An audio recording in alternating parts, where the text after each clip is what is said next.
Punjabi radio 'ਚ ਵੈਸੇ ਸੁਣ ਰਹੇ ਸਾਰੇ ਸਰੋਤਿਆਂ ਨੂੰ ਬਲਵਿੰਦਰ ਕੌਰ ਵੱਲੋਂ ਪਿਆਰ ਭਰੀ ਸਤਿ ਸ੍ਰੀ ਅਕਾਲ। ਤੇ ਜੀ ਪ੍ਰੋਗਰਾਮ ਖਬਰ ਤੇ ਨਜ਼ਰ ਵਿੱਚ ਹੁੰਦੇ ਨੇ ਸਾਡੇ ਨਾਲ ਬਲਤੇਜ ਪੰਨੂ ਜੀ ਦੱਸਦੇ ਨੇ ਭਾਰਤ ਵਿੱਚ ਪੰਜਾਬ ਦੇ ਵਿੱਚ ਕੀ ਕੁਛ ਵਾਪਰਦਾ। ਖਬਰਾਂ ਤੇ ਨਜ਼ਰ ਮਾਰਾਂਗੇ। ਖਬਰਾਂ ਤੋਂ ਪਹਿਲਾਂ ਧੰਨਵਾਦ ਕਰਨਾ ਚਾਹੁੰਦੇ ਸਾਡੇ ਸਪਾਂਸਰ ਦਾ ਜਿਨ੍ਹਾਂ ਨੇ ਇਸ ਪ੍ਰੋਗਰਾਮ ਨੂੰ ਸਪਾਂਸਰ ਕੀਤਾ ਸਭ ਤੱਕ ਪਹੁੰਚਾਇਆ। ਖਾਲਸਾ ਇੰਸ਼ੋਰੈਂਸ ਏਜੰਸੀ ਸੈਨੋਜੇ ਤੋਂ ਜਿਨ੍ਹਾਂ ਦਾ ਫੋਨ ਨੰਬਰ 4082722500 ਹਰ ਇੱਕ ਤਰ੍ਹਾਂ ਦੀ ਇੰਸ਼ੋਰੈਂਸ ਕਰਦੇ ਨੇ। ਗੁਰਦੀਪ ਸਿੰਘ ਬਿਰਦੀ ਗਲੋਬਸ, ਸਤਨਾਮ ਸਿੰਘ ਸ਼ੇਰਗਿੱਲ ਤੇ ਪ੍ਰਭਾਤ, ਸਲਮਾ ਅਸ਼ਾਨਜੀਤ ਸਿੰਘ ਕਲੋਟੀ ਜੁੱਬਾ ਸਿਟੀ, ਸੁਖਵਿੰਦਰ ਸਿੰਘ, ਜਸਵੀਰ ਕੌਰ ਫਰੀਮੌਂਟ ਤੋਂ, ਸ਼ਿਕਾਗੋ ਪੀਜ਼ਾ ਵਿਦ ਟਵਿਸਟ ਜੋ ਹਰ ਇੱਕ ਤਰ੍ਹਾਂ ਦਾ ਪੀਜ਼ਾ ਬਣਾਉਂਦੇ ਨੇ। ਪੀਜ਼ਾ ਆਰਡਰ ਕਰਨ ਲਈ ਵਿਜ਼ਿਟ ਕਰ ਸਕਦੇ ਹੋ www.chicagopizzatwist.com। 15% ਆਫ ਲੈਣ ਲਈ ਵਰਤ ਸਕਦੇ ਹੋ ਕੋਡ 1515। ਬਹੁਤ ਬਹੁਤ ਧੰਨਵਾਦ ਕਰਦੇ ਹਾਂ ਜਿਨ੍ਹਾਂ ਨੇ ਇਸ ਪ੍ਰੋਗਰਾਮ ਨੂੰ ਸਪਾਂਸਰ ਕੀਤਾ। ਸਾਡੇ ਨਾਲ ਜੁੜ ਚੁੱਕੇ ਨੇ ਬਲਤੇਜ ਪੰਨੂ ਜੀ। ਸਤਿ ਸ਼੍ਰੀ ਅਕਾਲ, ਸਵਾਗਤ ਹੈ ਜੀ। ਜੀ ਧੰਨਵਾਦ ਜੀ, ਬਹੁਤ ਮਿਹਰਬਾਨੀ। ਅੱਜ ਜੀ ਗੱਲ ਕਰਦੇ ਹਾਂ ਅਕਾਲੀ ਦਲ ਦੀ। ਇਸ ਨੂੰ ਮਾਝੇ ਦੇ ਵਿੱਚ ਢਾਲ ਲੱਗਣ ਦੇ ਅਸਾਰ। ਜੀ ਅੱਜ ਤੋਂ ਕੁਛ ਦਿਨ ਪਹਿਲਾਂ ਇਹ ਗੱਲ ਕਹਿਣ ਵਾਲੇ ਕਿ ਜੇ ਅਕਾਲੀ ਦਲ ਨੂੰ ਜ਼ਰੂਰਤ ਪਈ ਤੇ ਮੈਂ ਪ੍ਰਧਾਨਗੀ ਛੱਡ ਦੂੰਗਾ। ਉਹਨਾਂ ਹੁਣ ਜਿਹੜਾ ਜੀ ਉੱਪਰ ਥੱਲੇ ਜਿਵੇਂ ਅਕਾਲੀ ਦਲ ਦੇ ਵਿੱਚੋਂ ਜਿਹੜੇ ਦੀ ਉਹ ਕੱਢ ਕੇ ਬਾਹਰ ਮਾਰੇ ਨੇ, ਉਹਦੇ ਨਾਲ ਤਾਂ ਤਕਰੀਬਨ ਜਿਹੜਾ ਇੱਕ ਲੋਕ ਗੀਤ ਹੈ ਮਿਰਜ਼ਾ, ਉਹਦੀ ਹੀ ਯਾਦ ਜਿਹੜੀ ਆਉਂਦੀ ਹੈ ਕਿ ਗਲੀਆਂ ਹੋ ਜਾਣ ਸੁੰਨੀਆਂ ਵਿੱਚ ਮਿਰਜ਼ਾ ਯਾਰ ਫਿਰੇ। ਕੁਛ ਏਦਾਂ ਦੇ ਹਾਲਾਤ ਜਿਹੜੇ ਆ ਜੀ ਉਹ ਬਣਦੇ ਜਾ ਰਹੇ ਆ। ਜੇ ਮਾਲਵੇ ਦੁਆਬੇ ਦੇ ਵਿੱਚ ਅਜੇ ਨਹੀਂ ਤੇ ਕਮ ਸੇ ਕਮ ਮਾਝੇ ਦੇ ਵਿੱਚ ਅਜਿਹੇ ਹਾਲਾਤ ਜਿਹੜੇ ਆ ਜੀ ਉਹ ਬਣਦੇ ਨਜ਼ਰ ਆ ਰਹੇ ਆ। ਰਣਜੀਤ ਸਿੰਘ ਬ੍ਰਹਮਪੁਰਾ, ਰਤਨ ਸਿੰਘ ਅਜਨਾਲਾ, ਬੋਨੀ ਅਮਰਪਾਲ ਸਿੰਘ ਅਜਨਾਲਾ, ਰਵਿੰਦਰ ਸਿੰਘ ਬ੍ਰਹਮਪੁਰਾ, ਇਹਨਾਂ ਸਾਰਿਆਂ ਨੂੰ ਜਿਹੜਾ ਜੀ ਉਹ ਬਾਹਰ ਦਾ ਰਾਹ ਵਿਖਾ ਦਿੱਤਾ ਗਿਆ। ਇਸ ਤੋਂ ਪਹਿਲਾਂ ਜਿਹੜੇ ਸੇਖਵਾਂ ਸਾਹਿਬ ਨੇ ਉਹਨਾਂ ਨੂੰ ਵੀ ਅਕਾਲੀ ਦਲ ਦੇ ਵਿੱਚੋਂ ਕੱਢ ਦਿੱਤਾ ਗਿਆ ਸੀ। ਇਹਦੇ ਉੱਤੇ ਤਿੱਖੀ ਪ੍ਰਤੀਕਿਰਿਆ ਜਿਹੜੀ ਜੀ ਉਹ ਰਣਜੀਤ ਸਿੰਘ ਬ੍ਰਹਮਪੁਰਾ ਹੋਰਾਂ ਨੇ ਕੀਤੀ ਆ। ਉਹਨਾਂ ਕਿਹਾ ਕਿ 5-7 ਦਿਨਾਂ ਦੇ ਵਿੱਚ ਅਗਲੀ ਮੀਟਿੰਗ ਕਰਕੇ ਰਣਨੀਤੀ ਜਿਹੜੀ ਆ ਜੀ ਉਹ ਦੱਸੀ ਜਾਊਗੀ। ਮੈਂ ਇਹ ਵੀ ਕਿਹਾ ਕਿ ਅਕਾਲ ਤਖ਼ਤ ਨੂੰ ਵੱਡੀ ਢਾਹ ਲਾਉਣ ਤੇ ਸ਼੍ਰੋਮਣੀ ਗੁਰਦੁਆਰਾ ਪ੍ਰਬੰਧਕ ਕਮੇਟੀ ਦੀ ਅਥਾਰਟੀ ਦਾ ਸਤਿਆਨਾਸ਼ ਕਰਨ ਦੇ ਵਿਰੁੱਧ ਸੁਖਬੀਰ ਸਿੰਘ ਬਾਦਲ ਤੇ ਬਿਕਰਮ ਸਿੰਘ ਮਜੀਠੀਆ ਦਾ ਉਹਨਾਂ ਨੇ ਫੇਰ ਅਸਤੀਫਾ ਜਿਹੜਾ ਜੀ ਉਹ ਮੰਗਿਆ ਔਰ ਇਹ ਕਿਹਾ ਕਿ ਅਕਾਲ ਤਖ਼ਤ ਦੀ ਮਾਣ ਮਰਿਆਦਾ ਨੂੰ ਵੋਟਾਂ ਖਾਤਰ ਬਹੁਤ ਜ਼ਿਆਦਾ ਨੁਕਸਾਨ ਜਿਹੜਾ ਜੀ ਉਹ ਪਹੁੰਚਾਇਆ ਗਿਆ ਔਰ ਬਾਦਲ ਸਾਹਿਬ ਸਿੰਘ ਸਾਹਿਬ ਨੂੰ ਆਪਣੀ ਕੋਠੀ ਦੇ ਵਿੱਚ ਬੁਲਾ ਕੇ ਫੈਸਲੇ ਜਿਹੜੇ ਆ ਜੀ ਉਹ ਕਰਵਾਉਂਦੇ ਰਹੇ ਆ। ਇਸ ਗੱਲ ਦੀ ਉਮੀਦ ਜਿਹੜੀ ਜੀ ਉਹ ਕੀਤੀ ਜਾ ਰਹੀ ਹੈ ਕਿ ਜਿਹੜੇ ਇਹ ਕੱਢੇ ਗਏ ਅਕਾਲੀ ਆਗੂ ਨੇ ਇਹਨਾਂ ਦੀ ਜਿਹੜੀ ਸ਼ਬਦਾਵਲੀ ਆ ਉਹ ਤਿੱਖੀ ਹੋ ਸਕਦੀ ਆ ਆਉਣ ਵਾਲੇ ਦਿਨਾਂ ਦੇ ਦੌਰਾਨ। ਕਿਉਂਕਿ ਜੇ ਆਪਾਂ ਹੁਣ ਤੱਕ ਦੇਖੀਏ ਤਾਂ ਬ੍ਰਹਮਪੁਰਾ ਹੋਰਾਂ ਨੇ ਜਾਂ ਰਤਨ ਸਿੰਘ ਅਜਨਾਲਾ ਹੋਰਾਂ ਨੇ ਤੇ ਸੇਖਵਾਂ ਸਾਹਿਬ ਨੇ, ਇਹਨਾਂ ਨੇ ਤਕਰੀਬਨ ਵੱਡੇ ਬਾਦਲ ਪ੍ਰਕਾਸ਼ ਸਿੰਘ ਹੋਰਾਂ ਦੇ ਖਿਲਾਫ ਆਪਣੀ ਸੁਰ ਜਿਹੜੀ ਆ ਜੀ ਉਹ ਨੀਵੀਂ ਰੱਖੀ ਆ। ਤੇ ਹੁਣ ਜਦੋਂ ਅਕਾਲੀ ਦਲ ਦੇ ਵਿੱਚੋਂ ਉਹਨਾਂ ਦੀ ਛਾਂਟੀ ਜਿਹੜੀ ਆ ਜੀ ਉਹ ਕਰਤੀ ਗਈ ਆ, ਉਦੋਂ ਬਾਅਦ ਇਸ ਗੱਲ ਦੇ ਅਸਾਰ ਹੈ ਕਿ ਇਹਨਾਂ ਦੀ ਇਹ ਜਿਹੜੀ ਸੁਰ ਹੈ ਹੁਣ ਨੀਵੀਂ ਨਹੀਂ ਰਹੂਗੀ, ਇਹ ਤਿੱਖੀ ਹੋ ਸਕਦੀ ਹੈ। ਇਹ ਵੀ ਕਿਹਾ ਜਾਂਦਾ ਹੈ ਕਿ ਬ੍ਰਹਮਪੁਰਾ ਹੋਰੀ ਇੱਕ ਗੱਲ ਕਹਿੰਦੇ ਸੀਗੇ ਕਿ ਉਹ ਪ੍ਰਕਾਸ਼ ਸਿੰਘ ਬਾਦਲ ਹੋਰਾਂ ਨੂੰ ਮਿਲਣਾ ਚਾਹੁੰਦੇ ਆ ਤੇ ਦੱਸਣਾ ਚਾਹੁੰਦੇ ਆ ਕਿ ਅਕਾਲੀ ਦਲ ਕਿਵੇਂ ਪਿਛਲੇ ਸਮੇਂ ਦੇ ਦੌਰਾਨ ਜਿਹੜਾ ਜੀ ਉਹ ਚੱਲਦਾ ਰਿਹਾ। ਤੇ ਉਮੀਦ ਕੀਤੀ ਜਾ ਸਕਦੀ ਹੈ ਕਿ ਇਹ ਗੱਲਾਂ ਹੁਣ ਕਮ ਸੇ ਕਮ ਆਮ ਲੋਕਾਂ ਦੇ ਸਾਹਮਣੇ ਜਿਹੜੀਆਂ ਜੀ ਉਹ ਆਉਣਗੀਆਂ। ਤੇ ਜੇ ਹੁਣ ਵੀ ਨਾ ਲਿਆ ਸਕੇ ਤਾਂ ਇੱਕ ਜਿਹੜਾ ਅਟੈਕ ਅਕਾਲੀ ਦਲ ਇਹਨਾਂ ਦੇ ਉੱਤੇ ਜਿਹੜਾ ਜੀ ਉਹ ਕਰ ਰਿਹਾ, ਉਹ ਇਸ ਗੱਲ ਨੂੰ ਲੈ ਕੇ ਕਰ ਰਿਹਾ ਕਿ ਇਹਨਾਂ ਦੀ ਜ਼ਮੀਰ ਹੁਣ ਕਿਉਂ ਜਾਗੀ। ਪਹਿਲਾਂ ਤਾਂ ਇਹ ਜਿਹੜੇ ਸੀ ਸੀਟਾਂ ਵੀ ਲੈਂਦੇ ਰਹੇ ਤੇ ਅਹੁਦੇ ਵੀ ਲੈਂਦੇ ਰਹੇ। ਹੁਣ ਵੇਖਣ ਵਾਲੀ ਇਹ ਹੋਊਗੀ ਜੀ ਕਿ ਸਿਰ ਧੜ ਦੀ ਬਾਜ਼ੀ ਜਿਹੜੀ ਹੈ ਜੀ ਉਹ ਇਹਨਾਂ ਨੂੰ ਲਾਉਣੀ ਪੈਣੀ ਹੈ। ਜੇ ਤਾਂ ਅਟੈਕ ਦੀ ਮੂਡ ਦੇ ਵਿੱਚ ਆਉਂਦੇ ਨੇ ਤਾਂ ਫਿਰ ਲੋਕਾਂ ਨੂੰ ਕੁਛ ਉਹ ਅਸਲੀਅਤ ਜਿਹੜੀ ਜੀ ਉਹ ਸਾਹਮਣੇ ਆ ਸਕਦੀ ਹੈ ਜੋ ਅੰਦਰ ਖਾਤੇ ਪਿਛਲੇ 10 ਸਾਲਾਂ ਦੇ ਦੌਰਾਨ ਜਿਹੜਾ ਜੀ ਉਹ ਚੱਲਦਾ ਰਿਹਾ ਜੀ। ਇਸ ਗੱਲ ਦੀ ਉਮੀਦ ਹੈ ਕਿ ਇਹ ਜਿਹੜੇ ਆਗੂ ਨੇ ਇਹਨਾਂ ਨੇ ਅਹੁਦੇ ਔਰ ਇਹਨਾਂ ਦੇ ਪਰਿਵਾਰ ਦੇ ਮੈਂਬਰਾਂ ਨੇ ਵੀ ਅਹੁਦੇ ਜਿਹੜੇ ਜੀ ਉਹ ਮਾਣੇ ਆ ਪਿਛਲੇ ਸਾਲਾਂ ਦੇ ਦੌਰਾਨ, ਇਉਂ ਚੁੱਪ ਕਰਕੇ ਤਾਂ ਉਹ ਕਮ ਸੇ ਕਮ ਬੈਠਣ ਨਹੀਂ ਲੱਗੇ। ਔਰ ਮਾਝੇ ਦੇ ਵਿੱਚ ਜਿੱਥੋਂ ਅਕਾਲੀ ਦਲ ਨੂੰ ਹਮੇਸ਼ਾ ਜਿਹੜਾ ਜੀ ਇੱਕ ਵੱਡੀ ਲੀਡ ਹਰ ਪੱਖੋਂ ਜਿਹੜੀ ਉਹ ਮਿਲਦੀ ਰਹੀ ਆ, ਹੁਣ ਉੱਥੇ ਮਾਝੇ ਦੇ ਵਿੱਚ ਕਿੰਨੇ ਕੁ ਜਾਣੇ ਨੇ ਜਿਹੜੇ ਇਹਨਾਂ ਦੇ ਨਾਲ ਰਹਿ ਜਾਣਗੇ। ਕਿਉਂਕਿ ਆਪਣੇ ਆਪ ਨੂੰ ਆਪੂ ਬਣੇ ਮਾਝੇ ਦਾ ਜਰਨੈਲ ਜਿਹੜਾ ਜੀ ਉਹੋ ਹੀ ਰਹਿ ਗਿਆ, ਬਾਕੀ ਤਾਂ ਤਕਰੀਬਨ ਜਿਹੜੇ ਜੀ ਉਹ ਛਿੱਟ ਪਿੱਟ ਹੀ ਨਹੀਂ। ਬਿਲਕੁਲ ਜੀ। ਹੁਣ ਸੱਚਾਈਆਂ ਬਹੁਤ ਬਾਹਰ ਆਉਣਗੀਆਂ ਕਿ ਹੁੰਦਾ ਕੀ ਰਿਹਾ, ਕਿਹੜੀ ਖਿਚੜੀ ਪੱਕਦੀ ਰਹੀ ਆ। ਤੇ ਅੱਗੇ SIT ਦੀ ਜੇ ਗੱਲ ਕਰੀਏ ਉਸ ਦੇ ਮੂਹਰੇ ਵੱਡੇ ਬਾਦਲ ਦੇ ਪੇਸ਼ ਹੋਣ ਦੇ ਅਸਾਰ। ਬਿਲਕੁਲ ਜੀ। ਐਕਚੁਅਲੀ ਇਹ ਇੱਕ ਝਟਕਾ ਹਾਲ ਦੀ ਘੜੀ ਜਿਹੜਾ ਜੀ ਉਹ ਕਿਹਾ ਜਾ ਸਕਦਾ ਹੈ ਜੀ ਬਾਦਲ ਪਰਿਵਾਰ ਦੇ ਵਾਸਤੇ ਇੱਕ ਵੱਡਾ। ਕਿਉਂਕਿ ਜਿਹੜੀ SIT ਬਣੀ ਹੈ ਜੀ ਗੁਰੂ ਗ੍ਰੰਥ ਸਾਹਿਬ ਦੀ ਬੇਅਦਬੀ ਦੀਆਂ ਹੋਈਆਂ ਘਟਨਾਵਾਂ ਤੋਂ ਬਾਅਦ ਸਾਬਕਾ ਜਸਟਿਸ ਰਣਜੀਤ ਸਿੰਘ ਕਮਿਸ਼ਨ ਤੋਂ ਬਾਅਦ ਜਿਹੜੀ ਉਹਦੀ ਰਿਪੋਰਟ ਆਈ CBI ਤੋਂ ਵਾਪਸ ਲੈ ਕੇ ਜਿਹੜਾ ਕੀਤਾ ਗਿਆ ਜੀ, ਉਹਨੇ ਕਾਫੀ ਤੇਜ਼ ਇਸ ਵੇਲੇ ਕੀਤਾ ਹੈ ਜੀ ਕੰਮ। ਔਰ ਸੀਨੀਅਰ ਆਫੀਸਰ ਜਿਹੜੇ ਪਿਛਲੇ ਦਿਨਾਂ ਦੇ ਵਿੱਚ ਪੇਸ਼ ਹੋਏ ਆ ਔਰ ਅਹਿਮ ਗਵਾਹੀ ਇਹਦੇ ਵਿੱਚ ਜਿਹੜੀ ਮਨਤਾਰ ਸਿੰਘ ਬਰਾੜ ਹੋਰਾਂ ਦੀ ਜਿਹੜੀ ਹੈ ਜੀ ਉਹ ਕਹੀ ਜਾ ਸਕਦੀ ਹੈ, ਜਿਹੜੇ ਉਦੋਂ ਇੱਥੇ ਜਿਹੜੇ ਜੀ MLA ਸਨ ਕੋਟਕਪੂਰੇ ਤੋਂ। ਬੇਸ਼ੱਕ ਉਹਨਾਂ ਨੇ ਬਾਅਦ ਦੇ ਵਿੱਚ ਜਿਹੜਾ ਜੀ ਇਹ ਕਿਹਾ ਮੇਰੇ ਬਿਆਨ ਨੂੰ ਤੋੜ ਮਰੋੜ ਕੇ ਪੇਸ਼ ਕੀਤਾ, ਪਰ ਜੋ ਕੁਛ ਉਹ ਕਹਿ ਕੇ ਆਏ ਆ ਕਿ ਉਹਨਾਂ ਦੀ ਗੱਲਬਾਤ ਚੱਲਦੀ ਰਹੀ ਹੈ, ਇਹ ਉਹਨਾਂ ਨੇ ਸਾਹਮਣੇ ਨਹੀਂ ਲਿਆਂਦਾ ਪਹਿਲਾਂ। ਇਹ ਇੱਕ ਕਿਸਮ ਦੇ ਨਾਲ ਦੋਹਰ ਜਿਹੜੀ ਹੈ ਜੀ ਉਹ ਪਈ ਆ ਸੁਮੇਧ ਸੈਣੀ ਹੋਰਾਂ ਦੇ ਉਸ ਬਿਆਨ ਦੇ ਉੱਤੇ, ਜਿਹਦੇ ਵਿੱਚ ਉਹਨਾਂ ਨੇ ਕਿਹਾ ਸੀਗਾ ਕਿ ਉਹਨਾਂ ਦੀ ਗੱਲਬਾਤ ਜਿਹੜੀ ਜੀ ਮੁੱਖ ਮੰਤਰੀ ਦੇ ਨਾਲ ਹੋਈ ਲਗਾਤਾਰ ਉਸ ਰਾਤ ਜਦੋਂ ਇਹ ਗੋਲੀ ਚੱਲਦੀ ਹੈ, ਤੇ ਉਹਨਾਂ ਦੇ ਵੱਲੋਂ ਹੀ ਡਾਇਰੈਕਸ਼ਨ ਜਿਹੜੀ ਹੈ ਜੀ ਉਹ ਦਿੱਤੀ ਗਈ ਸੀ। ਮਨਤਾਰ ਸਿੰਘ ਬਰਾੜ ਦਾ ਜਿਹੜਾ ਜੀ ਕਹਿਣਾ ਕਿ ਉਹਨਾਂ ਦੀ ਗੱਲ ਹੋਈ ਆ, ਇਹ ਤਕਰੀਬਨ ਜਿਹੜੀ ਜੀ ਉਹ ਇਹ ਕਹਿ ਲਓ ਕਿ ਡਬਲ ਜਿਹੜੀ ਉਹ ਗੱਲ ਹੋ ਗਈ। ਹੁਣ SIT ਨੇ 3 ਅਹਿਮ ਸੰਮਣ ਜਿਹੜੇ ਆ ਜੀ ਉਹ ਜਾਰੀ ਕੀਤੇ ਆ। ਵੱਖੋ ਵੱਖਰੇ ਦਿਨ ਜਿਹੜਾ ਜੀ ਬੁਲਾਇਆ ਗਿਆ।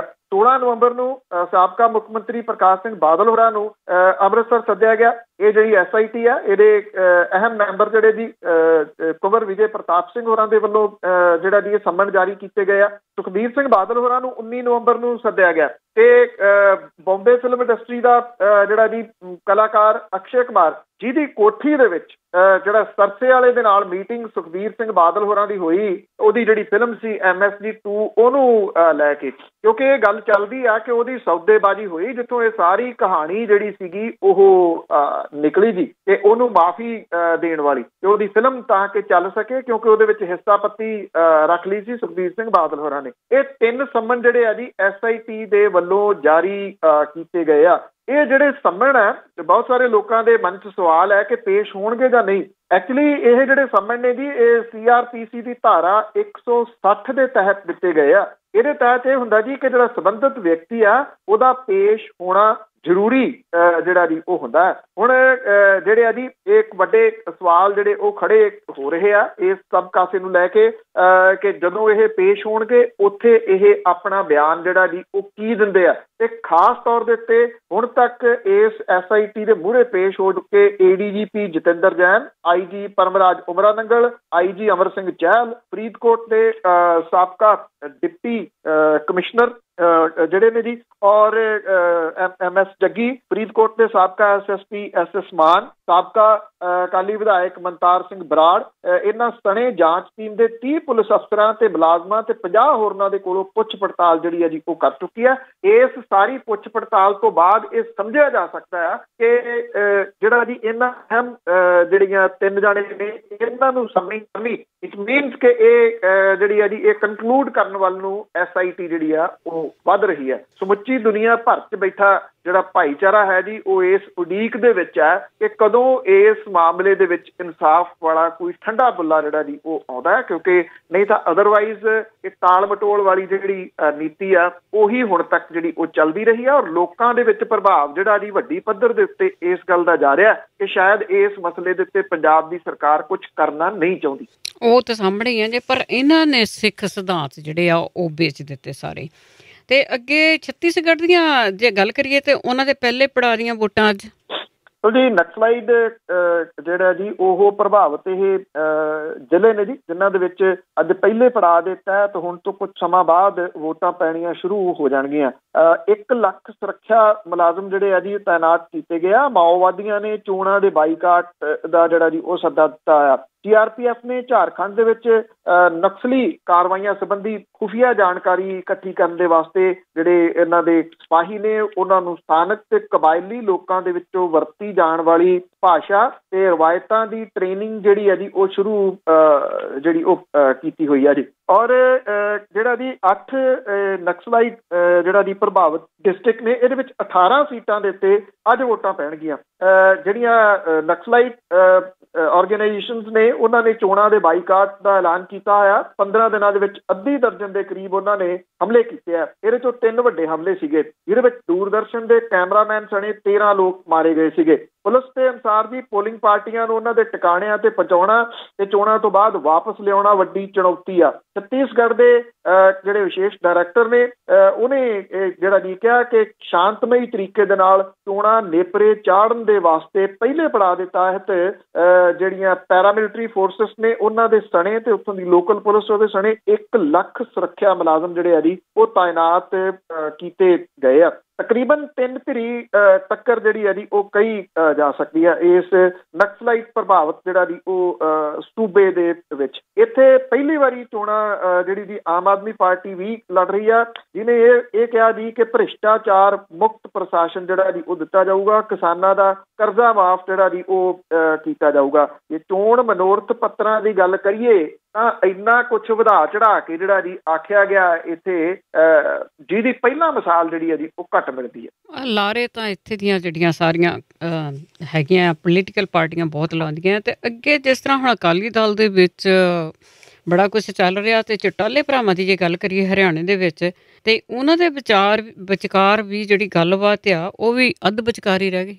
ਬਿਲਕੁਲ ਜੀ, ਇਹ ਸਮੇਂ ਦਾ ਤਰਕ ਹੀ ਕਹਿ ਲਓ ਕਿ ਦੋਵੇਂ ਪਰਿਵਾਰ ਦੋਵੇਂ ਪੱਗਵੱਟ ਪਰਿਵਾਰ ਜੀ ਜਿੰਨੇ ਕੁ ਮਸਲੇ ਆ, ਚਾਹੇ SYL ਦਾ ਚਾਹੇ ਦੂਜਾ ਤੀਜਾ, ਉਹ ਇਹਨਾਂ ਦੇ ਹੀ ਖੜੇ ਕੀਤੇ ਕਰਾਏ ਆ ਜੀ। ਔਰ ਜਦੋਂ ਪਾਟਕ ਜਿਹੜਾ ਜੀ ਉਹ ਪੈਣ ਲੱਗਿਆ ਜਾਂ ਮਾੜੇ ਦਿਨ ਜਿਹੜੇ ਆ ਜੀ ਸਿਆਸਤ ਦੇ ਵਿੱਚ ਆਏ ਤੇ ਉਹ ਵੀ ਦੋਨਾਂ ਦੇ ਤਕਰੀਬਨ ਇੱਕੋ ਸਮੇਂ ਆਏ ਆ। ਚੌਟਾਲਾ ਪਰਿਵਾਰ ਦੇ ਕੁਝ ਪਹਿਲਾਂ ਜਿਹੜੇ ਜੀ ਆ ਗਏ ਸੀਗੇ ਜਦੋਂ ਪਿਓ ਪੁੱਤ ਓਮ ਪ੍ਰਕਾਸ਼ ਚੌਟਾਲਾ ਤੇ ਅਜੇ ਚੌਟਾਲਾ ਹੋਰਾਂ ਨੂੰ ਜਿਹੜੀ ਜੀ ਉਹ ਸਜ਼ਾ ਹੋ ਗਈ ਸੀ ਔਰ ਉਹਨਾਂ ਨੇ ਹੱਥ ਪੈਰ ਉੱਚ ਅਦਾਲਤਾਂ ਤੱਕ ਵੀ ਮਾਰੇ ਪਰ ਉੱਚ ਅਦਾਲਤਾਂ ਮੰਨੀਆਂ ਨਹੀਂ। ਹੁਣ ਜਿਹੜਾ ਜੀ ਜਦੋਂ ਹਰਿਆਣੇ ਦੇ ਵਿੱਚ ਜਿਹੜੀ ਕਾਂਗਰਸ ਪ੍ਰਸ਼ਾਸਨ ਕਰਕੇ ਗਈ ਸੀਗੀ ਉਹਦੇ ਦੌਰਾਨ ਕਾਫੀ ਕੁਝ ਜਿਹੜਾ ਜੀ ਹੋਇਆ, ਲੋਕਾਂ ਨੂੰ ਉਹ ਨਹੀਂ ਭੁੱਲਿਆ। ਭਾਰਤੀ ਜਨਤਾ ਪਾਰਟੀ ਦਾ ਜਿਸ ਤਰੀਕੇ ਨਾਲ ਢਿੱਲਾ ਪ੍ਰਸ਼ਾਸਨ ਜਿਹੜਾ ਰਿਹਾ, ਮਨੋਹਰ ਲਾਲ ਖੱਟਰ ਹੋਈ ਨਖਿੱਧ ਮੁੱਖ ਮੰਤਰੀ ਵਜੋਂ ਤਕਰੀਬਨ ਜਿਹੜਾ ਜੀ ਮੁਲਕ ਦੇ ਵਿੱਚ ਸਾਹਮਣੇ ਆਏ, ਉਦੋਂ ਬਾਅਦ ਇਉਂ ਲੱਗਦਾ ਸੀਗਾ ਕਿ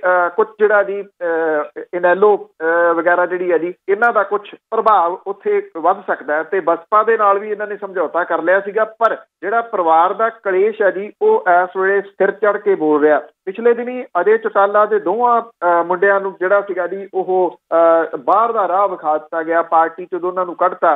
ਦੁਸ਼ਯੰਤ ਚੌਟਾਲਾ ਨੇ ਚੰਡੀਗੜ੍ਹ ਦੇ ਵਿੱਚ ਪਰਸੋਂ ਇੱਕ ਪ੍ਰੈਸ ਕਾਨਫਰੰਸ ਕੀਤੀ ਸੀ, ਉੱਥੇ ਉਹਨੇ ਕਾਫੀ ਸਾਰੇ ਪੋਤੜੇ ਜਿਹੜੇ ਜੀ ਉਹ ਫਰੋਲ ਦਿੱਤੇ ਕਿ ਇੱਥੇ ਕੀ ਕੁਝ ਜਿਹੜਾ ਜੀ ਹੋਇਆ। ਉਹਨੇ ਇੱਥੋਂ ਤੱਕ ਕਿਹਾ ਕਿ ਓਮ ਪ੍ਰਕਾਸ਼ ਚੌਟਾਲਾ ਹੋਰਾਂ ਦੇ ਸਾਈਨ ਹੀ ਨਹੀਂ ਗਏ ਜਿਹਦੇ ਵਿੱਚ ਉਹਨਾਂ ਨੂੰ ਕੱਢਿਆ ਗਿਆ, ਨਾ ਉਹਨਾਂ ਨੂੰ ਪੁੱਛਿਆ ਗਿਆ, ਨਾ ਉਹਨਾਂ ਦਾ ਪੱਖ ਜਿਹੜਾ ਜੀ ਉਹ ਲਿਆ ਗਿਆ। ਉਹਨਾਂ ਨੇ ਕਿਹਾ ਕਿ ਮਹਿਜ਼ ਸਾਈਨ ਜਿਹੜੇ ਸੀ ਉਹ ਕਰਵਾ ਲਏ ਗਏ। ਦੁਸ਼ਯੰਤ ਚੌਟਾਲਾ ਦੇ ਵੱਲੋਂ ਕੀਤੀ ਗਈ ਪ੍ਰੈਸ ਕਾਨਫਰੰਸ ਤੋਂ ਬਾਅਦ ਇਹ ਤਕਰੀਬਨ ਪ੍ਰਭਾਵ ਬਣ ਗਿਆ ਸੀਗਾ ਕਿ ਗੱਲ ਹੁਣ ਬਣਦੀ ਦੀਦੀ ਨਹੀਂ। ਇਹ ਵੀ ਕਿਹਾ ਜਾ ਰਿਹਾ ਕਿ ਪੰਜਾਬ ਦੇ ਸਾਬਕਾ ਮੁੱਖ ਮੰਤਰੀ ਪ੍ਰਕਾਸ਼ ਸਿੰਘ ਬਾਦਲ ਹੋਰੀ ਇਸ ਮਾਮਲੇ ਦੇ ਵਿੱਚ ਇਸ ਪਰਿਵਾਰ ਦਾ ਇਹ ਮਸਲਾ ਹੱਲ ਕਰਾਉਣ ਦੇ ਵਾਸਤੇ ਸਰਗਰਮ ਜਿਹੜਾ ਜੀ ਉਹ ਦੱਸੀਦੇ ਆ। ਉਂਝ ਵੈਸੇ ਉਹਨਾਂ ਦੇ ਆਪਣੇ ਇੱਥੇ ਪਰਿਵਾਰ ਅਕਾਲੀ ਦਲ ਬਾਦਲ ਦਾ ਮਸਲਾ ਉਹਦੇ ਨਾਲੋਂ ਜ਼ਿਆਦਾ ਗੰਭੀਰ ਹੋਇਆ ਪਿਆ। ਉਹ ਉਧਰ ਜਿਹੜਾ ਜੀ ਇਹ ਇੰਟਰਸਟ ਲੈਣ ਦੇ ਵਿੱਚ ਜ਼ਿਆਦਾ ਰੁਚੀ ਜਿਹੜੀ ਜੀ ਉਹ ਵਿਖਾ ਰਹੇ ਆ। ਚੌਟਾਲਾ ਪਰਿਵਾਰ ਦੇ ਵਿਚਾਲੇ ਦੋ ਭਰਾਵਾਂ ਅਜੇ ਚੌਟਾਲਾ ਤੇ ਅਬੇ ਚੌਟਾਲਾ, ਇਹਨਾਂ ਦੋਨਾਂ ਭਰਾਵਾਂ ਦੀ ਜਿਹੜੀ ਆ ਤੜਕਸਾਰ ਅਸੋਲਾ ਦੇ ਵਿੱਚ ਇਹਨਾਂ ਦਾ ਫਾਰਮ ਹਾਊਸ ਹੈ ਜੀ, ਉੱਥੇ ਮੀਟਿੰਗ ਹੋਈ। ਇਹ ਮੀਟਿੰਗ ਦੇ ਬਾਰੇ ਦੇ ਵਿੱਚ ਬਿਲਕੁਲ ਭਿਣਕ ਜਿਹੜੀ ਹੈ ਜੀ ਉਹ ਨਹੀਂ ਕਿਸੇ ਨੂੰ ਲੱਗਣ ਦਿੱਤੀ ਗਈ। ਬੇਹੱਦ ਗੁਪਤ ਤਰੀਕੇ ਦੇ ਨਾਲ ਇਹ ਮੀਟਿੰਗ ਜਿਹੜੀ ਸੀ ਉਹ ਕੀਤੀ ਗਈ। ਪੌਣਾ ਘੰਟਾ ਦੋਵੇਂ ਭਰਾ ਜਿਹੜੇ ਆ ਜੀ ਉਹ ਬੈਠੇ, ਕਈ ਗੱਲਾਂ ਦੇ ਉੱਤੇ ਵਿਚਾਰ ਹੋਇਆ, ਪਰ ਸੂਤਰ ਜਿਹੜੇ ਆ ਜੀ ਉਹ ਇਹ ਦੱਸਦੇ ਆ ਕਿ ਗੱਲਬਾਤ ਜਿਹੜੀ ਆ ਜੀ ਉਹ ਕਿਸੇ ਸਿਰੇ ਲੱਗੀ ਨਹੀਂ। ਤਿਹਾੜ ਜੇਲ੍ਹ ਦੇ ਵਿੱਚੋਂ ਪੈਰੋਲ ਤੇ ਬਾਹਰ ਆਉਣ ਤੋਂ ਬਾਅਦ ਦੋਵੇਂ ਭਰਾ ਫੋਨ ਦੇ ਉੱਤੇ ਇੱਕ ਦੂਜੇ ਦੇ ਸੰਪਰਕ ਦੇ ਵਿੱਚ ਸੀਗੇ, ਪਰ ਦੋਨਾਂ ਦਾ ਹੀ ਮੁਲਾਕਾਤ ਜਿਹੜੀ ਉਹ ਨਹੀਂ ਸੀ ਹੋਈ। ਅਸੋਲਾ ਫਾਰਮ ਹਾਊਸ ਦੇ ਵਿੱਚ ਜਿਹੜਾ ਜੀ ਉਹ ਅਜੇ ਚੌਟਾਲਾ ਨੂੰ ਸੱਦਿਆ ਗਿਆ ਸੀਗਾ। ਅਬੇ ਚੌਟਾਲਾ ਜਿਹੜੇ ਜੀ ਉਹ ਗੁੜਗਾਉਂ ਦੇ ਵਿੱਚ ਹੀ ਸੀਗੇ। ਇਹ ਗੁੜਗਾਉਂ ਦੇ ਨੇੜੇ ਜਿਹੜਾ ਜੀ ਉਹ ਫਾਰਮ ਹਾਊਸ ਪੈਂਦਾ ਤੇ ਜਿਹੜਾ ਰਾਤ ਨੂੰ ਹੀ ਉੱਥੇ ਅਜੇ ਚੌਟਾਲਾ ਵੀ ਜਿਹੜੇ ਜੀ ਉਹ ਪਹੁੰਚ ਗਏ ਦੱਸੇ ਜਾਂਦੇ ਆ। ਪੌਣਾ ਘੰਟਾ ਹੋਈ ਗੱਲਬਾਤ ਦੇ ਵਿਚਾਲੇ, ਕੋਈ ਗੱਲਬਾਤ ਕਿਸੇ ਤਣ ਪੱਤਣ ਜਿਹੜੀ ਲੱਗੀ ਨਹੀਂ। ਅਜੇ ਚੌਟਾਲਾ ਇਸ ਗੱਲ ਦੇ ਵਾਸਤੇ ਵਜਿਦ ਹੈ ਕਿ 17 ਨਵੰਬਰ ਨੂੰ ਜੀਂਦ ਦੇ ਵਿੱਚ ਰੈਲੀ ਕਰਕੇ ਉਹ ਆਪਣਾ ਅਗਲਾ ਪ੍ਰੋਗਰਾਮ ਜਿਹੜਾ ਜੀ ਉਹ ਦੱਸਣਗੇ। ਅਗਲਾ ਪ੍ਰੋਗਰਾਮ ਕੀ ਹੋਊਗਾ ਇਹ ਤਾਂ 17 ਤਰੀਕ ਨੂੰ ਪਤਾ ਲੱਗੂਗਾ। ਇੱਕ ਗੱਲ ਜਿਹੜੀ ਜ਼ਰੂਰ ਹੈਗੀ ਆ ਕਿ ਦੁਸ਼ਯੰਤ ਚੌਟਾਲਾ ਹਰਿਆਣੇ ਦੇ ਨੌਜਵਾਨਾਂ ਦੇ ਵਿੱਚ ਔਰ ਖਾਸ ਤੌਰ ਦੇ ਉੱਤੇ ਜਿਹੜੀ ਇਨੈਲੋ ਦਾ ਨੌਜਵਾਨ ਵਰਗ ਹੈ ਉਹਦੇ ਵਿੱਚ ਜਿੰਨਾ ਫੇਮਸ ਹੈ, ਜੇ ਬਹੁਤਾ ਹਿੱਸਾ ਨਹੀਂ ਤੇ ਅੱਧ ਤਾਂ ਕਿਸੇ ਪਾਸੇ ਜਿਹੜਾ ਜੀ ਉਹ ਗਿਆ ਨਹੀਂ। ਭਾਵ ਕਿ ਇਹ ਦੁਫੇੜ ਜਿਹੜਾ ਜੀ ਇਹ ਛੋਟਾ ਨਹੀਂ ਹੋਊਗਾ, ਇਹ ਬਹੁਤ ਵੱਡਾ ਦੁਫੇੜ ਹੋਊਗਾ ਔਰ ਇਹ ਪਾਰਟੀ ਲੱਗਦਾ ਹੈ ਕਿ ਆਉਂਦੇ ਦਿਨਾਂ ਦੇ ਦੌਰਾਨ ਖੇਰੂ ਖੇਰੂ ਹੋ ਜੂਗੀ। ਬਿਲਕੁਲ ਜੀ, ਕੁਰਸੀ ਚੀਜ਼ ਹੀ ਇਸ ਤਰ੍ਹਾਂ ਦੀ ਆ, ਕਿੱਥੇ ਢਾਹ ਕੇ ਰੱਖੀਏ। ਤੇ ਅੱਗੇ ਹੁਣ ਧੂਏ ਦੀ ਜੇ ਗੱਲ ਕਰੀਏ ਤਾਂ ਉਸ ਨੇ ਸਾਰੇ ਵੱਡੇ ਛੋਟੇ ਲਪੇਟ 'ਚ ਲਏ। ਚੜੇ ਧੂਏ ਨੇ ਛੋਟੇ ਬੱਚਿਆਂ ਨੂੰ ਜ਼ਿਆਦਾ ਨੁਕਸਾਨ ਜਿਹੜਾ ਜੀ ਉਹ ਕੀਤਾ, ਜ਼ਿਆਦਾ ਨਿਸ਼ਾਨਾ ਬਣਾਇਆ। ਬਜ਼ੁਰਗਾਂ ਦੀਆਂ ਮੁਸ਼ਕਲਾਂ ਵੀ ਜਿਹੜੀਆਂ ਜੀ ਉਹ ਵਧੀਆਂ ਨੇ। ਪੰਜਾਬ ਭਰ 'ਚ ਹੁਣ ਤੱਕ 40,000 ਕੇਸ ਪਰਾਲੀ ਸਾੜੇ ਜਾਣ ਦੇ ਆ ਚੁੱਕੇ ਆ। ਪਿਛਲੇ ਵਰੇ ਇਸ ਦਿਨ ਤੱਕ ਕੇਸਾਂ ਦੀ ਗਿਣਤੀ 40,510 ਸੀਗੀ, 510 ਹੀ ਘੱਟ ਨੇ। ਝੋਨਾ ਥੋੜਾ ਇਸ ਵਾਰੀ ਪਛੇਤਾ ਹੋ ਗਿਆ, ਜਿਹੜਾ ਜੀ ਪਛੇਤਾ ਮੀਂਹ ਪੈਣ ਦੀ ਵਜ੍ਹਾ ਕਰਕੇ। ਇਸ ਕਰਕੇ ਪਰਾਲੀ ਦੇ ਕੇਸ ਅਜੇ ਜਿਹੜਾ ਜੀ ਉਹ ਆ ਰਹੇ ਆ। ਇਹ ਉਮੀਦ ਕੀਤੀ ਜਾ ਰਹੀ ਆ ਕਿ ਪਿਛਲੇ ਵਰੇ ਨਾਲੋਂ ਟੱਪ ਜਾਣਗੇ। ਸਰਕਾਰੀ ਦਾਅਵਿਆਂ ਦੇ ਬਾਵਜੂਦ, ਸਰਕਾਰੀ ਦਾਅਵੇ ਜੋ ਮਰਜ਼ੀ ਜਿਹੜਾ ਜੀ ਉਹ ਕਹੀ ਜਾਣ, ਪੂਰੇ ਪੰਜਾਬ ਦੇ ਕੇਸਾਂ ਚੋਂ ਕੱਲੇ ਮਾਲਵੇ ਦੇ 7 ਜ਼ਿਲ੍ਹਿਆਂ ਦੇ ਕੇਸਾਂ ਦੀ ਗਿਣਤੀ 52% ਬਣਦੀ ਆ। 3 ਦਿਨਾਂ ਤੋਂ ਧੂਏ ਨੇ ਜ਼ਿੰਦਗੀ ਜਿਹੜੀ ਆ ਜੀ ਉਹ ਲੀਹੋਂ ਲਾਈ ਪਈ ਆ। ਨਿਆਣਾ ਸਿਆਣਾ ਜਿਹੜਾ ਜੀ ਉਹ ਹਰ ਇੱਕ ਤੋਂ ਜਿਹੜਾ ਉਹ ਪੀੜਤ ਜਿਹੜਾ ਜੀ ਉਹ ਦਿਸ ਰਿਹਾ। ਬੱਚੇ ਤੇ ਬਜ਼ੁਰਗ ਜਿਹੜੇ ਜੀ ਉਹਨਾਂ ਦੇ ਉੱਤੇ ਜ਼ਿਆਦਾ ਅਸਰ ਜਿਹੜਾ ਹੋ ਰਿਹਾ। ਡਾਕਟਰਾਂ ਦੇ ਕੋਲੇ ਧੂਏ ਦੀ ਮਾਰ ਵਾਲੇ ਕੇਸਾਂ ਦੀ ਅਥਾਹ ਗਿਣਤੀ ਜਿਹੜੀ ਆ ਜੀ ਉਹ ਵਧੀ ਆ। ਜਿਹੜੇ ਲਏ ਜਾਂਦੇ ਨੇ ਸਪਰੇਅ ਵਗੈਰਾ, ਉਹਦੀ ਗਿਣਤੀ ਵੱਡੇ ਪੱਧਰ ਦੇ ਉੱਤੇ ਜਿਹੜੀ ਆ ਜੀ ਉਹ ਵੱਧ ਗਈ ਆ। 2-2 ਹਜ਼ਾਰ ਰੁਪਈਏ ਦਾ ਜਿਹੜਾ ਜੀ ਇਹ ਸਪਰੇਅ ਮਿਲ ਰਿਹਾ। ਬੱਸਾਂ ਦੇ ਵਿੱਚ ਜਿਹੜੀ ਆ ਜੀ ਉਹ ਲੋਕਾਂ ਦੀ ਗਿਣਤੀ ਘਟੀ ਆ, ਜਿਹੜੀ ਆ ਜੀ ਬਜ਼ੁਰਗਾਂ ਦੀ ਵਧੀ ਆ, ਜਿਨ੍ਹਾਂ ਨੂੰ ਇਲਾਜ ਦੇ ਵਾਸਤੇ ਸ਼ਹਿਰ ਜਿਹੜਾ ਜੀ ਉਹ ਜਾਣਾ ਪੈ ਰਿਹਾ। ਸ਼ਹਿਰਾਂ ਦੇ ਵਿੱਚ ਬਠਿੰਡਾ, ਮੁਕਤਸਰ, ਮਲੋਟ, ਮਾਨਸਾ, ਰਾਮਪੁਰਾ, ਫਰੀਦਕੋਟ, ਮੋਗਾ, ਇਹ ਸਾਰੇ ਦੇ ਸਾਰੇ ਪ੍ਰਾਈਵੇਟ ਤੇ ਸਰਕਾਰੀ ਹਸਪਤਾਲਾਂ ਦੇ ਵਿੱਚ ਮਰੀਜ਼ਾਂ ਦੀ ਗਿਣਤੀ ਦੇ ਵਿੱਚ ਅਥਾਹ ਵਾਧਾ ਜਿਹੜਾ ਜੀ ਉਹ ਹੋਇਆ। ਜਿਹੜੇ ਇੱਕ ਡਾਕਟਰ ਨੇ ਬਠਿੰਡੇ ਦੇ, ਉਹ ਇਹ ਕਹਿੰਦੇ ਆ ਕਿ ਧੂਏ ਤੋਂ ਸਭ ਤੋਂ ਵੱਧ ਪ੍ਰਭਾਵਿਤ ਬੱਚੇ ਤੇ ਬਜ਼ੁਰਗ ਨੇ। ਪ੍ਰਦੂਸ਼ਣ ਕਰਕੇ ਲੀਵਰ ਤੇ ਪੀਲੀਏ ਦੇ ਮਰੀਜ਼ ਮੁੜ ਜਿਹੜਾ ਜੀ ਉਹ ਬਿਮਾਰ ਹੋ ਜਾਂਦੇ ਆ। ਬਜ਼ੁਰਗਾਂ ਨੂੰ ਨਮੂਨੀਆ ਹੋ ਰਿਹਾ। OPD ਦੇ ਵਿੱਚ ਵੱਡੀ ਗਿਣਤੀ 'ਚ ਲੋਕਾਂ ਦੀ ਗਿਣਤੀ ਜਿਹੜੀ ਆ ਜੀ ਉਹ ਵਧੀ ਆ। ਜਿਹੜੇ ਅੱਖਾਂ ਦੇ ਡਾਕਟਰ ਆ ਉਹ ਇਹ ਕਹਿੰਦੇ ਆ ਕਿ ਇੱਕਦਮ OPD ਦੇ ਵਿੱਚ ਅੱਖਾਂ ਦੀ ਜਿਹੜੀ ਮੁਸ਼ਕਲ ਹੈ ਉਹਦੀ ਵਜ੍ਹਾ ਕਰਕੇ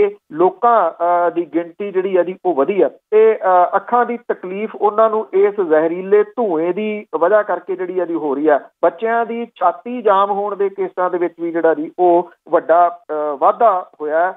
ਲੋਕ ਜਿਹੜੀਆਂ ਗੈਰ ਸਰਕਾਰੀ ਕੁਝ ਸੰਸਥਾਵਾਂ ਨੇ ਉਹ ਥਾਂ ਥਾਂ ਦੇ ਉੱਤੇ ਸੰਕੇਤਕ ਰੂਪ ਦੇ ਵਿੱਚ, ਇੱਕ ਸਿੰਬੋਲਿਕ ਰੂਪ ਦੇ ਵਿੱਚ ਲੋਕਾਂ ਨੂੰ ਜਿਹੜੇ ਮਾਸਕ ਆ ਉਹ ਵੰਡ ਰਹੀਆਂ ਨੇ। ਉਹ ਮਾਸਕ ਵੰਡਣ ਦਾ ਰੀਜ਼ਨ ਜਿਹੜਾ ਜੀ ਉਹ ਸਰਕਾਰ ਨੂੰ ਇਹ ਦੱਸਣਾ ਚਾਹੁੰਦੀਆਂ ਨੇ ਕਿ ਮਾਸਕ ਤੋਂ ਬਿਨਾਂ ਹੁਣ ਜਿਹੜਾ ਜੀ ਉਹ ਨਿਕਲਣਾ ਔਖਾ। ਪਰ ਇਹ ਆ ਜੀ ਕਿ ਜੇ ਤੁਸੀਂ ਕਿਸੇ ਨੂੰ ਇਹ ਕਹੋ ਕਿ ਇਹ ਪਰਾਲੀ ਜਿਹੜੀ ਆ ਜੀ ਉਹ ਨਾ ਸਾੜੀ ਜਾਵੇ ਤਾਂ ਉਹ ਅਗਲਾ ਤੁਹਾਡੇ ਗੱਲ ਨੂੰ ਹੀ ਜਿਹੜਾ ਜੀ ਆਉਂਦਾ ਕਿ ਫਿਰ ਉਹ ਕਹਿੰਦੇ ਅਸੀਂ ਕੀ ਕਰੀਏ ਇਸ ਪਰਾਲੀ ਦਾ, ਤੁਹਾਡੇ ਘਰ ਮੂਹਰੇ ਸੁੱਟ ਜਾਈਏ। ਤਾਂ ਇਹ ਜਿਹੜਾ ਜੀ ਮਾਮਲਾ ਬੇਹੱਦ ਗੰਭੀਰ ਹੈ। ਪਰ ਸਵਾਲ ਸਭ ਤੋਂ ਵੱਡਾ ਨਾ ਜੀ ਉਹ ਇਹ ਆ ਕਿ ਜਿਹੜੇ ਲੋਕ ਪਰਾਲੀ ਸਾੜ ਰਹੇ ਆ, ਕਿਸਾਨ ਇਹਦੇ ਵਿੱਚ ਜਿਹੜਾ ਜੀ ਉਹ ਸ਼ਾਮਲ ਹੈ, ਉਹ ਇੱਕ ਗੱਲ ਨੂੰ ਨਹੀਂ ਸਮਝ ਰਹੇ ਕਿ ਉਹਨਾਂ ਦੇ ਦਵਾਈਆਂ ਦਾ ਖਰਚਾ ਕਿੰਨਾ ਇਹਨਾਂ ਦਿਨਾਂ ਦੇ ਵਿੱਚ ਜਿਹੜਾ ਜੀ ਉਹ ਵੱਧ ਜਾਂਦਾ ਹੈ। ਕਿਉਂਕਿ ਬੱਚੇ ਤੇ ਬਜ਼ੁਰਗ ਜਿਹੜੇ ਬਿਮਾਰ ਹੋ ਰਹੇ ਆ ਉਹ ਇਹ ਵੇਖ ਕੇ ਤਾਂ ਨਹੀਂ ਨਾ ਹੋ ਰਹੇ ਵੀ ਕਿਹੜਾ ਜ਼ਿਮੀਂਦਾਰ ਆ, ਕਿਹੜਾ ਜਿਹੜਾ ਜੀ ਦੂਸਰਾ, ਵੀ ਕਿਹਨੂੰ ਮੈਂ ਡੰਗਣਾ ਕਿਹਨੂੰ ਨਹੀਂ ਜਿਹੜਾ ਜੀ ਉਹ ਡੰਗਣਾ। ਜਿੱਥੇ ਇਸ ਵੇਲੇ ਡੇਂਗੂ ਦਾ ਡੰਗ ਵੱਡੇ ਪੱਧਰ ਦੇ ਉੱਤੇ ਜਿਹੜਾ ਜੀ ਜਿਹਨੂੰ ਪੰਜਾਬ ਨੂੰ ਉਹਨੇ ਆਪਣੀ ਜਕੜ ਦੇ ਵਿੱਚ ਲਿਆ ਹੋਇਆ, ਉੱਥੇ ਧੂਏ ਵਾਲੇ ਜਿਹੜੇ ਕੇਸ ਆ ਉਹ ਅੰਨਾ ਪੈਸਾ ਜਿਹੜਾ ਜੀ ਜੇਬਾਂ ਦੇ ਵਿੱਚੋਂ ਲੋਕਾਂ ਦਾ ਡਾਕਟਰਾਂ ਨੂੰ ਤੇ ਮੈਡੀਕਲ ਸਟੋਰਾਂ ਨੂੰ ਜਾ ਰਿਹਾ। ਬਿਲਕੁਲ। ਵੈਸੇ ਹੁਣ ਕੁਛ ਸਾਲਾਂ ਤੋਂ ਹੀ ਕਈ ਵਾਰ ਕਹਿ ਚੁੱਕੇ ਹਾਂ ਕਿ ਪਰਾਲੀ ਸੜਦੀ ਦੇਖੀ ਹੈ, ਪਹਿਲਾਂ ਪਰਾਲੀ ਸਾੜੀ ਨਹੀਂ ਜਾਂਦੀ ਸੀ। ਅੱਗੇ ਮੁਲਾਜ਼ਮ ਜਥੇਬੰਦੀਆਂ ਤੇ ਟੀਚਰ ਜਥੇਬੰਦੀਆਂ ਸਰਕਾਰ ਨੂੰ ਘੇਰਨਗੇ। ਪੰਜਾਬ ਸਰਕਾਰ ਦੀਆਂ ਜਿਹੜੀਆਂ ਨੀਤੀਆਂ ਨੇ ਜੀ ਉਹਨਾਂ ਤੋਂ ਪੰਜਾਬ ਦੀ ਦਹਾਕਿਆਂ ਤੋਂ ਖਿੰਡੀ ਪਈ ਲਹਿਰ ਜਿਹੜੀ ਆ ਜੀ ਉਹ ਇੱਕ ਤਰੀਕੇ ਦੇ ਨਾਲ ਇਕਜੁੱਟ ਹੋਣ ਵੱਲ ਨੂੰ ਵੱਧ ਰਹੀ ਹੈ। ਕਿਉਂਕਿ ਜੇ ਆਪਾਂ ਸੰਘਰਸ਼ ਦੀ ਗੱਲ ਕਰੀਏ, ਪੰਜਾਬ ਸੰਘਰਸ਼ਾਂ ਦੀ ਧਰਤੀ ਆ। ਪੰਜਾਬ ਦੇ ਉੱਤੇ ਬਹੁਤ ਸਾਰੇ ਸੰਘਰਸ਼ ਜਿਹੜੇ ਜੀ ਉਹ ਸਮੇਂ-ਸਮੇਂ ਤੇ ਸਾਹਮਣੇ ਆਉਂਦੇ ਰਹੇ ਆ। ਪਰ ਜਿਹੜਾ ਲੰਬਾ ਸੰਘਰਸ਼ ਚੱਲਣਾ ਇਹ ਕੁਝ ਸਮੇਂ ਤੋਂ ਤੁਸੀਂ ਕਹਿ ਸਕਦੇ ਹੋ ਕਿ ਪੰਜਾਬ 'ਚ ਵੇਖਣ ਨੂੰ ਮਿਲਿਆ। ਇਹਦੇ ਵਿੱਚ ਵੱਡਾ ਸੰਘਰਸ਼ ਜਿਹੜਾ ਜੀ ਉਹ ਬਰਗਾੜੀ ਇਨਸਾਫ ਮੋਰਚਾ ਕਿਹਾ ਜਾ ਸਕਦਾ ਹੈ। ਕਿਉਂਕਿ ਪਹਿਲਾਂ ਇਹ ਜਾਪਦਾ ਸੀਗਾ ਕਿ ਇਹ ਕੁਝ ਦਿਨਾਂ ਚੱਲਣ ਤੋਂ ਬਾਅਦ ਖਤਮ ਹੋ ਜਾਊਗਾ, ਫਿਰ ਕੁਝ ਹਫ਼ਤਿਆਂ ਤੱਕ ਜਿਹੜਾ ਜੀ ਉਹ ਚਲੇ ਗਿਆ। ਹੁਣ ਜਿੰਨਾ ਲੰਮਾ ਇਹ ਸੰਘਰਸ਼ ਔਰ ਜਿੰਨਾ ਤੁਸੀਂ ਇਹ ਕਹਿ ਲਓ ਕਿ ਸਿਸਟੇਮੈਟਿਕਲੀ ਇਹ ਸੰਘਰਸ਼ ਚੱਲ ਗਿਆ, ਜਿਹਨੇ ਕਿਸੇ ਜਗ੍ਹਾ ਦੇ ਉੱਤੇ ਕੋਈ ਬੱਸਾਂ ਨਹੀਂ ਰੋਕੀਆਂ, ਟ੍ਰੇਨਾਂ ਨਹੀਂ ਰੋਕੀਆਂ, ਲੋਕਾਂ ਦੇ ਵਾਸਤੇ ਮੁਸ਼ਕਲ ਨਹੀਂ ਡਾਹੀ, ਪਰ ਮੁਸ਼ਕਲਾਂ ਸਰਕਾਰ ਦੇ ਵਾਸਤੇ ਖੜੀਆਂ ਜ਼ਰੂਰ ਕਰਤੀਆਂ। ਦੂਜਾ ਮੋਰਚਾ ਜਿਹੜਾ ਜੀ ਉਹ ਟੀਚਰਾਂ ਦਾ ਮੋਰਚਾ ਕਿਹਾ ਜਾ ਸਕਦਾ ਹੈ, ਜਿਹੜਾ ਪਟਿਆਲੇ ਦੇ ਵਿੱਚ ਲੱਗਿਆ। ਲਗਾਤਾਰ ਇਹ ਮੋਰਚਾ ਜਿਹੜਾ ਜੀ ਉਹ ਚੱਲ ਰਿਹਾ। ਸਰਕਾਰ ਤੇ ਖਾਸ ਤੌਰ ਦੇ ਉੱਤੇ ਜਿਹੜੇ ਐਜੂਕੇਸ਼ਨ ਮਿਨਿਸਟਰ ਹੈ, ਘੱਟ ਪੜ੍ਹੇ ਲਿਖੇ ਹੋਣ ਕਰਕੇ ਤੁਸੀਂ ਕਹ ਲਓ, ਉਹ ਅਜੇ ਵੀ ਧਮਕੀਆਂ ਦੇ ਉੱਤੇ ਜਿਹੜਾ ਜੀ ਉਹ ਤੁਰਨੇ, ਲਗਾਤਾਰ ਧਮਕੀਆਂ ਦੇ ਰਹੇ ਨੇ। ਟੀਚਰਸ ਨੂੰ 250-250 ਕਿਲੋਮੀਟਰ ਤੱਕ ਉਹਨਾਂ ਦੀਆਂ ਬਦਲੀਆਂ ਕੀਤੀਆਂ ਗਈਆਂ, 300-300 ਕਿਲੋਮੀਟਰ ਉਹਨਾਂ ਨੂੰ ਦੂਰ ਸੁੱਟ ਦਿੱਤਾ ਗਿਆ। ਹਰ ਪੱਖੋਂ ਉਹਨਾਂ ਨੂੰ ਡਰਾਉਣ ਧਮਕਾਉਣ ਦੀ ਕੋਸ਼ਿਸ਼ ਕੀਤੀ ਜਾ ਰਹੀ ਹੈ, ਬਜਾਏ ਇਹਦੇ ਕਿ ਉਹਨਾਂ ਦੇ ਨਾਲ ਗੱਲਬਾਤ ਕੀਤੀ ਜਾਵੇ। ਜਦੋਂ ਮੁੱਖ ਮੰਤਰੀ ਹੋਰੀ ਛੁੱਟੀਆਂ ਤੇ ਸਨ ਇਸਤਾਂਬੁਲ 'ਚ, ਤਾਂ ਇਹ ਕਹਿ ਦਿੱਤਾ ਗਿਆ ਕਿ 5 ਤਰੀਕ ਨੂੰ ਮੀਟਿੰਗ ਜਿਹੜੀ ਰਖਾ ਦਿੱਤੀ ਜਾਵੇਗੀ। ਉਹਨਾਂ ਨੇ ਥੋੜਾ ਜਿਹਾ ਢਿੱਲਾ ਪੈ ਗਏ ਤੇ ਮੁੱਖ ਮੰਤਰੀ ਆਏ ਤੇ ਉਹ ਮੀਟਿੰਗ ਜਿਹੜੀ ਸੀ ਉਹ ਕੈਂਸਲ ਹੋ ਗਈ ਕਿ ਇਸ ਤਰ੍ਹਾਂ ਦੀ ਕੋਈ ਮੀਟਿੰਗ ਜਿਹੜੀ ਉਹ ਨਹੀਂ ਹੋਊਗੀ। ਹੁਣ ਇਸ ਸਰਕਾਰ ਦੇ ਸਖਤ ਰਵੱਈਏ ਕਰਕੇ ਮੁਲਾਜ਼ਮਾਂ ਦੀਆਂ ਸਾਰੀਆਂ ਮੰਗਾਂ ਕਈ ਸਾਲਾਂ ਤੋਂ ਜਿਹੜੀਆਂ ਲਟਕ ਰਹੀਆਂ ਨੇ, ਪੰਜਾਬ ਦੀ ਟ੍ਰੇਡ ਯੂਨੀਅਨ ਦੀ ਹੋਂਦ ਵੀ ਖਤਰੇ ਦੇ ਵਿੱਚ ਜਿਹੜੀ ਜੀ ਆਈ ਪਈ ਆ। ਹੁਣ ਸਮੂਹ ਅਧਿਆਪਕ ਤੇ ਮੁਲਾਜ਼ਮ ਜਥੇਬੰਦੀਆਂ ਨੇ ਪੰਜਾਬ ਦੇ ਸਿੱਖਿਆ ਮੰਤਰੀ OP ਸੋਨੀ, ਖਜ਼ਾਨਾ ਮੰਤਰੀ ਮਨਪ੍ਰੀਤ ਸਿੰਘ ਬਾਦਲ ਹੋਰਾਂ ਨੂੰ ਘੇਰਨ ਦਾ ਫੈਸਲਾ ਕੀਤਾ ਜੀ। ਪੰਜਾਬ ਦੇ ਅਧਿਆਪਕ